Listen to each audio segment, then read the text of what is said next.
Hi, welcome to the video surprise of the day. Today we're going to look at the 2022 Acura MDX Super Handling All-Wheel Drive, the tech package. I'm going to give you my pros and cons on my detailed review of this particular vehicle.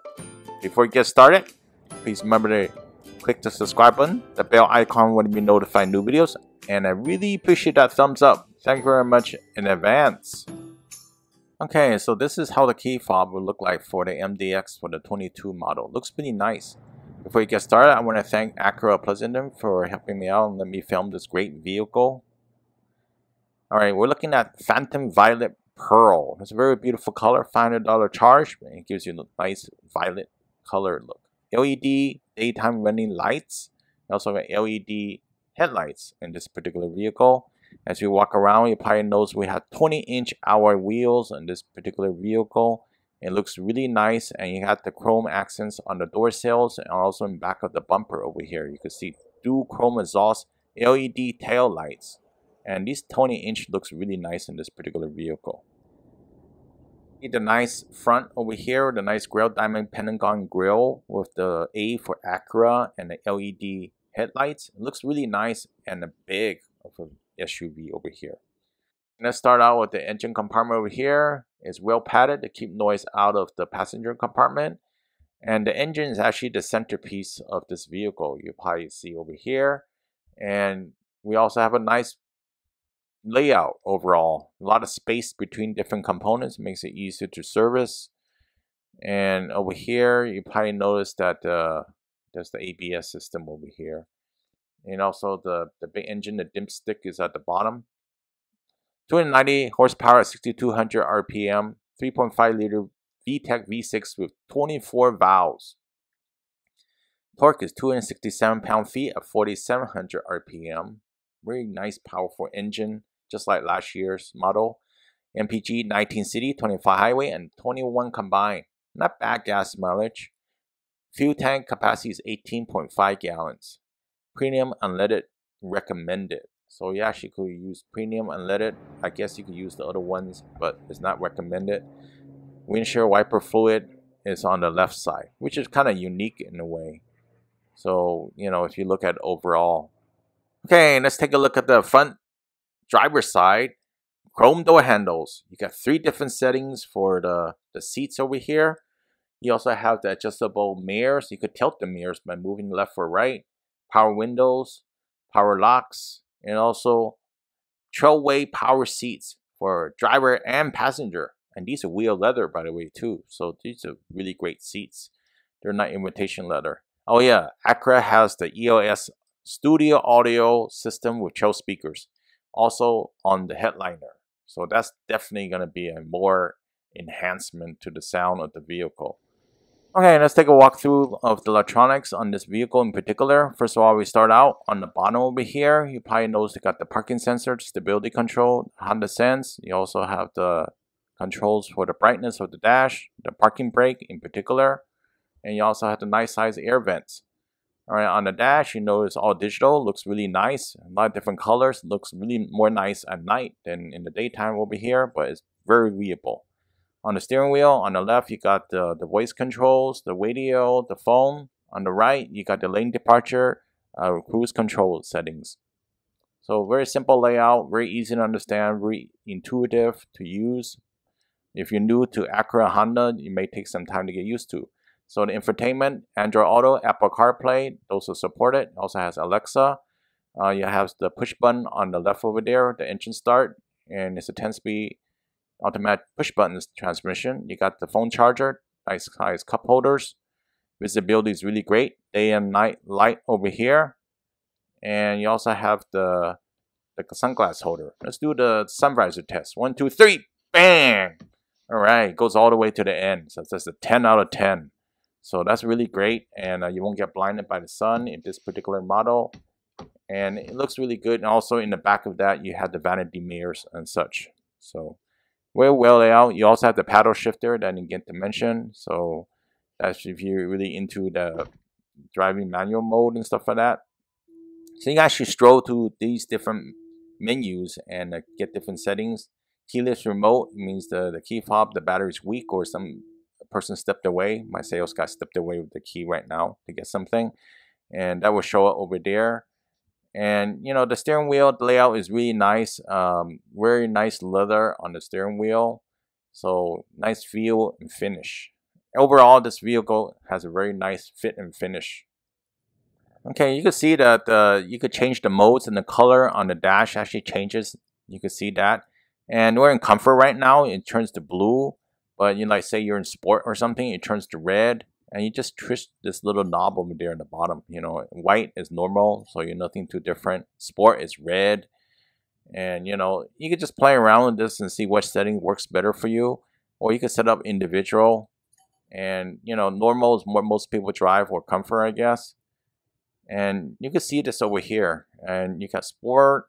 And it only goes one way, unfortunately. You have to go back if you hit too much the other way, I found out. Comfort, snow. So all the different dynamic modes are listed over there. And it has a nice simulated picture to show you what it looks like. So it makes a little nice sound, I would guess, right? So once again, I do want to mention a little bit on the parking brake. You have to have your foot on the brake in order to adjust it. So you can't really release it or engage it without your foot on the brake to do that. So that's something I learned by checking this vehicle out, and that's something that, you know, it might be important to check out if you're going to be owning this vehicle, how you feel about the parking brake in particular. So that's something very simple to use. There's a nice phone charger, USB and power outlet in the center console over there, and also you have similar amenities on the front passenger. Here's the glove compartment, nicely filled. Very roomy overall inside, and that's something great on this MDX compared to, say, to the RDX.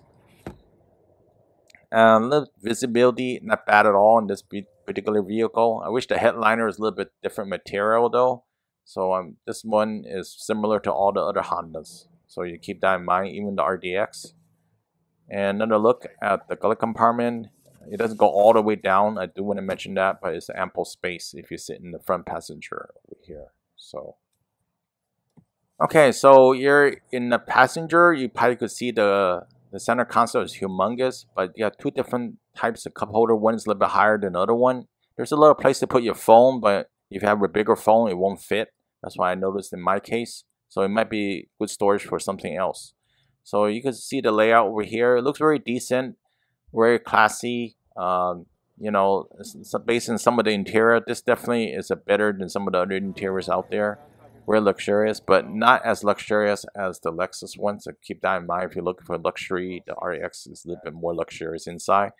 Third row, a lot of space. Tri-zone climate control. You know, a lot of leg room and such. Power outlet and also USB charging. Right, so that's included. I didn't see tri-zone on the RX, by the way. I'm going to cross-shop those two. The RX doesn't have tri-zone unless you get the RXL model. So this is how layout. You got speakers also on the headliner in this particular model.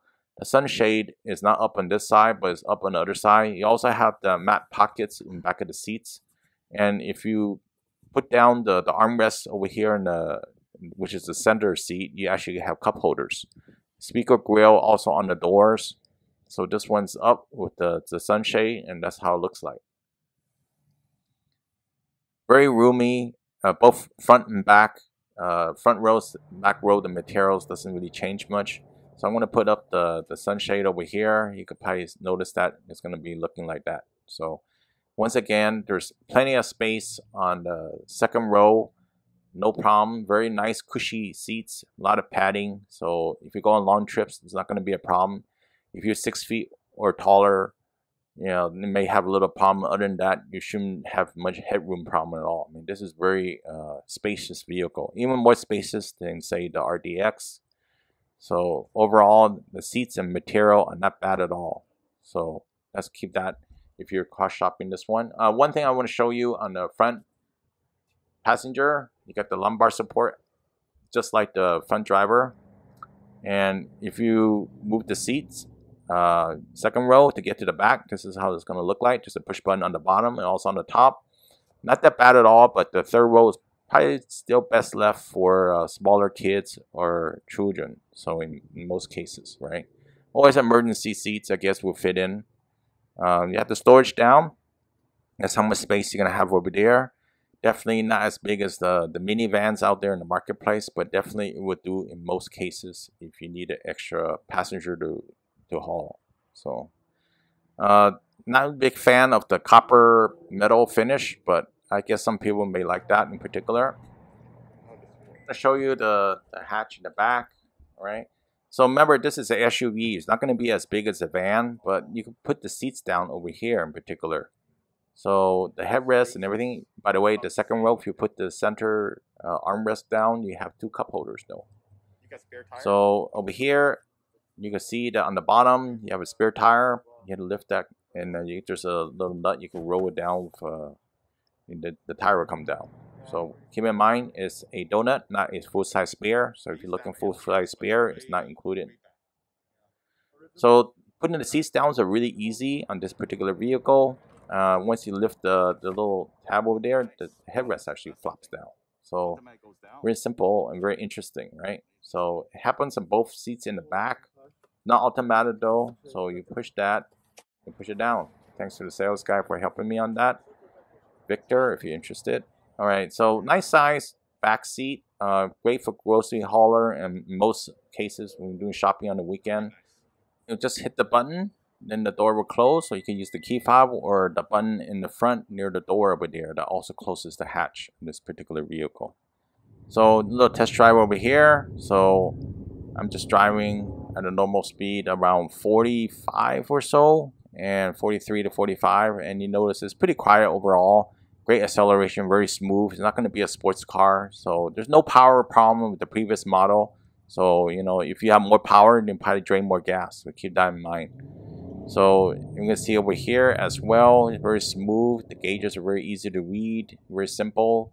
Miles per hour is right in the middle over there and tells you what speed you should be at. It shouldn't be faster than 40. So I'm going to do a little acceleration test over here. I'm going to merge on the freeway. I'm going to show you a little bit of clip over here, and it's very decent. It's not really very bad noise or growling noise. Here, how to change the temperature. You can choose up and down. Very simple knob, very intuitive, very easy to understand in most cases how to go up and down. So that's really simple to use, and you know, it's simple and looks really nice in a way. So just want to mention that. Okay, folks, here's my pros and cons, my opinion only. Yours may differ. First of all, I really like the size of the vehicle. I really like the layout of the vehicle. I like how it drives. I like how much power it had. Not overly powerful. And also like how it handles a lot of bumps and stuff like that. So, yeah, great vehicle. All right. So, what I didn't like is actually the headliner. Not the best. And the other thing, it doesn't have a touchscreen. So, you know, the touchscreen is not there. And you have to use this mouse pad, touch pad. It's not really my favorite. And the other thing is, like, I don't know what's this copper trim piece or something, but I don't think it's really that special overall. So other than that, it's a great vehicle. I mean, you know, I definitely recommend you check it out. And once again, I want to thank Acura of Pleasanton for letting me check out this great vehicle. I really appreciate you help me out by leaving a thumbs up so people see this video. And please leave a comment below if it helps others or you have some comment to talk about this great vehicle. See you next time. Have a good one. Bye.